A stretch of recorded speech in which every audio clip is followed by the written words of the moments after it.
आणि शेवटी वैफल्यग्रस्त होऊन त्याने आत्महत्या केली. ही फक्त एका कैलासची आत्महत्या नाही, तर सरकारनं केलेली शेकडो शेतकऱ्यांची हत्या आहे. त्याच्या माध्यमातून कैलासच्या आत्महत्येचं पातक या सरकारवर आहे. आणि या सदोष मनुष्यवधाचा गुन्हा कोणावर दाखल करावा, कैलास यांच्या, त्याचा खुलासा राज्याच्या मुख्यमंत्र्यांनी करणं गरजेचं आहे. आपल्या राज्यामध्ये शेतकरी आत्महत्या करतात आणि मुख्यमंत्र्यांना पत्र लिहून आत्महत्या करतायत. आणि असामान्य शेतकरी आहे, त्याने शेतीमध्ये अनेक बदल घडवायचा प्रयत्न केला, जलसिंचनाचे प्रयोग केले, शेतकऱ्यांच्या आंदोलनात तो सहभागी झाला. आणि शेवटी सरकार काहीच करत नाही. हे सरकार निकम्म आहे फडणवीस, शिंदे आणि अजित पवारांचे, म्हणून त्यांनी आत्महत्या केली. याची लाज वाटत नाही का या सरकारला? हे सरकार खोक्या बोक्या ठोक्याच्या मागे लागल्या, बरोबर आहे हो CMच्या भाषेमध्ये. पण सरकार शेतकऱ्यांचे प्रश्न कधी सोडवणार? शेतकऱ्यांना दिलेली वचनं कधी पूर्ण करणार? आपलाच जाहीरनामा पुन्हा एकदा वाचावा अजित पवारांनी, शिंद्यांनी आणि मिस्टर देवेंद्र फडणवीस यांनी. माफी मागितली पाहिजे या आत्महत्येबद्दल की आम्ही जबाबदार होत्या आत्महत्येला. अत्यंत दुर्दैवी गोष्ट.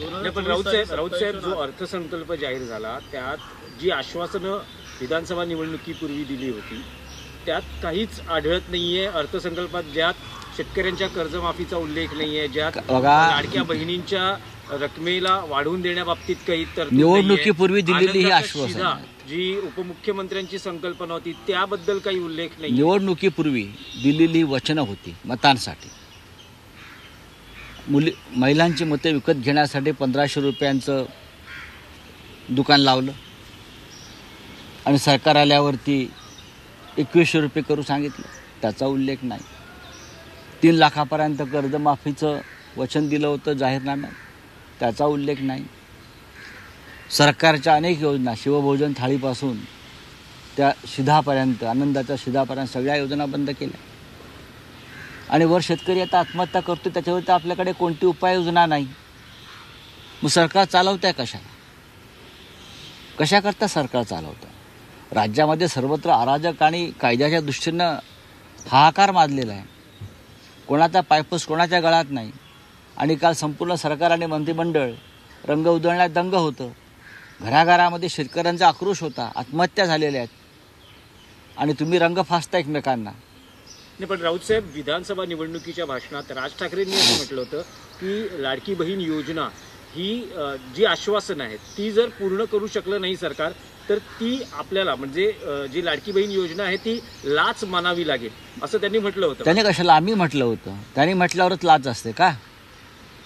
तुम्ही आमची विधान भूमिका पहा ना. हे करप्शन होतं आणि ह्याच्या संदर्भात निवडणूक आयोगानं कायदेशीर कारवाई करावी अशी आमची मागणी होती निवडणुकीपूर्वी. ही लाच म्हणजे लाचच आहे, हे करप्शन आहे. दिल्लीच्या विधानसभा निवडणुकीपूर्वी सुद्धा JP नड्डा आणि अमित शहा आणि नरेंद्र मोदींनी दिलेली जी आश्वासनं होती फुकटपणाची, तीही लाच आहे, ही लाचखोरीच आहे. आता लाच एकदा देऊन झाल्यावरती आता तुम्हाला गरज वाटत नसेल, राज ठाकरे जर सच्चे असतील तर त्यांनी या लाचखोरीविरुद्ध मुख्यमंत्र्यांच्या दारात जाऊन आंदोलन केलं पाहिजे सगळ्यांनी. आम्ही बघू ना मग काय करायचं ते. बोलून कसं का? समस्त विरोधी पक्षाने एकत्र यायला पाहिजे या विषयावर. राज ठाकरेंनाही तुम्ही आवाहन करता? सगळ्यांना आवाहन केलं पाहिजे. बघा, राज ठाकरे हे भारतीय जनता पक्षाबरोबर आहे, त्याच्यावर ते काय करतील मला माहीत नाही. या क्षणी ते भारतीय जनता पक्षाचे समर्थक आहेत आणि आम्ही नरेंद्र मोदी आणि त्यांच्या पक्ष, जो महाराष्ट्रद्रोही पक्ष आम्ही मानतो भाजपा, आम्ही त्यांच्या बाजूने नसल्यामुळे आम्ही आमची भूमिका घेऊ. पण त्यांनी एक मत मांडलं होतं, ही लाच आहे. तुम्ही मग त्या लाचखोरीविरुद्ध उभं राहिलं पाहिजे. देवेंद्र फडणवीस, एकनाथ शिंदे, अजित पवार यांना जाब विचारायला पाहिजे. तुषार गांधी का बयान आया कि RSS और BJP देश में कैंसर फैला रहे हैं. उसके बाद तुषार गांधी की मतलब कहा गया कि तुषार गांधी का अरेस्ट हो RSS और BJP की तरफ से. आप किस तरह से देखते हैं? क्यों अरेस्ट होना चाहिए? जहर फैला रहे हैं ना ये लोग, नहीं फैला रहे क्या? तुषार गांधी को क्यों अरेस्ट करना चाहिए?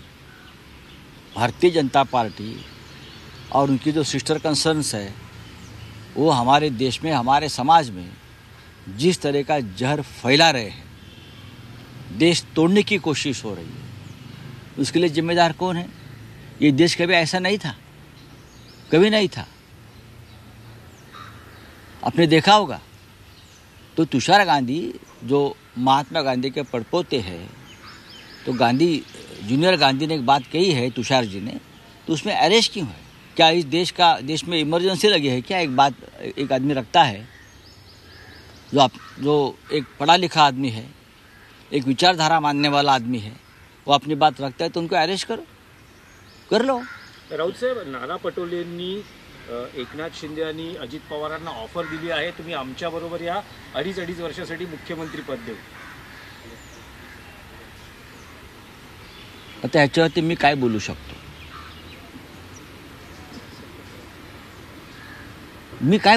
ह्याच्यावरती माझी वाचा गेलेली आहे. पण राऊत साहेब महाविकास आघाडीतील मोठे नेते आहेत. बघा, नाना पटोले हे आमचे सहकारी आहेत. काँग्रेस पक्षाचे ज्येष्ठ नेते आहेत.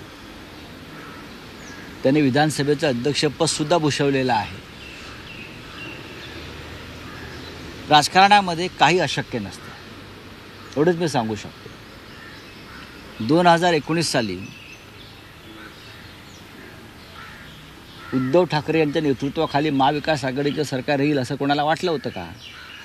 आणि त्यानंतर परत 2.5 वर्षांनी एक असं अर्धमुर्ध घटनाबाह्य सरकार सत्तेवरती येईल असं तरी कोणाला वाटलं होतं का? आणि त्यानंतर 2024 साली इतकं मोठं बहुमत फडणवीसांना मिळेल हे कोणी स्वप्नात तरी पाहिलं होतं का? पण राजकारण आहे, राजकारणामध्ये सर्व शक्यता ज्या असतात त्याचा सकारात्मक विचार करून पुढलं पाऊल टाकायचं असतं, असं मानणाऱ्यांपैकी आम्ही आहोत. आता आमच्या नानासाहेब पटोलेंनी जर कोणाला ऑफर दिली असेल आणि ती ऑफर जर स्वीकारली असेल तर आम्ही नक्की नाना पटोलेंशी चर्चा करू. पण राऊत साहेब, तुम्ही म्हणता की राजकारणात सगळं काही